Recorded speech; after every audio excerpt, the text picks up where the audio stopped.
راځي چې د رسول الله د ملمنو د مهمان خانه آباد کو، راځي چې د رسول الله صلی الله علیه وسلم د علوم نبوت د گلشن آباد کو.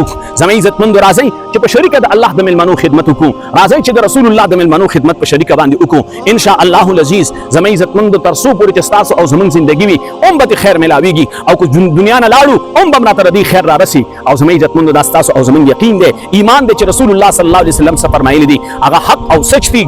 دا زمون ایمان دی چې رسول الله صلی الله علیه وسلم کوم خبره کړې ده هغه 100% حق ده، هغه 100% سچ ده. هغه کې چې زمي عزت مند رسول الله مبارک چې د خپل زبان نبوت نه ساده کړی دي.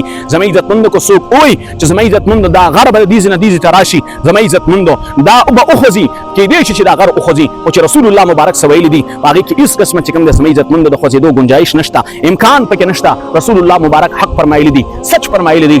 زمي عزت مند رسول الله فرمایي چې صدقه جاریه دا انسان سره چې کوم د مرګ نه پس هم وابسته وي. رسول الله صلی الله علیه وسلم مدینه منوره ته هجرت وکړو. چې کله رسول الله هجرت وکړو نو زمي عزت مند نبی علیه الصلاۃ والسلام دی جمعه لپاره دی اوسمه کې انتخاب وکړو چې دا زه مسجد لپاره خده. زمي عزت مند نبی علیه الصلاۃ والسلام حضرت ابوبکر صدیق ته فرمایل ابو بکر د دې اسمه کې قیمت ادا کا. پلس اشرفای باندې د مسجد نبوي اسمه کا واغستل شو. یو دوی یتیمانو هغه ولا اسی ور کوله بغیر د قیمته پری ور کوله. رسول الله مبارک فرمایل نه د دې قیمت ادا کا. ابو بکر صدیق قیمت ادا کوم د قیامت د سبا پوری چې څومره خلک کم ځای کې عبادت کوي، ذکر او اذکار کوي، مونږ کوي، تلاوت کوي، روزه نیسي، د ابو بکر صدیق اعمال ته چې کم دی رسی.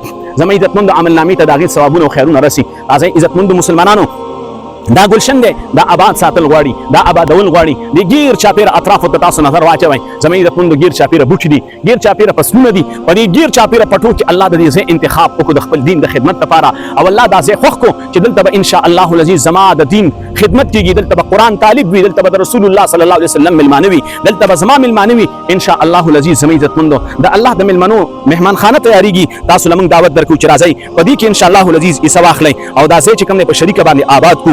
دا زمونږ تاسو لپاره زمي عزت مند ډیر لویا د خیر د مخې ټیم دی. فدینه د دې موقع نه موږ تاسو په شریکه باندې پیدا واخلو او راځي چې په شریکه دا گلشن نبوي آباد کو. نو کم مرګره هم چې دلته راتګ غواړي علاقه دا ضلع 400 تحصیل شب قدر او شب قدر کې به سبحان خور چلماری علاقه ده.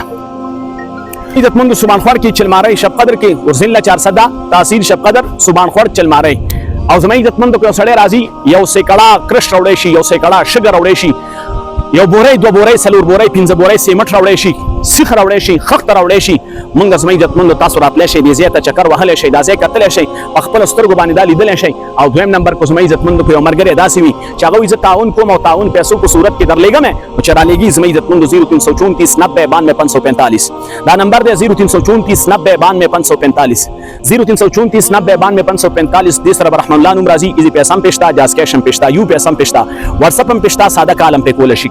دویم نمبر دی 0303 571 570 1 0303 571 570 1. دې سره عبد الله نوم راځي. په دې صرف ایزي پیسې دا نه په جاز کیش تا، نه په واتس اپ شتا، نه په کال کیږي، نه په جاز کیش تا، نه په یو پیسې شتا، صرف ایزي پیسې را په 0303 571 570 1. الله خوشاله او آباد ولرا. جزاکم الله.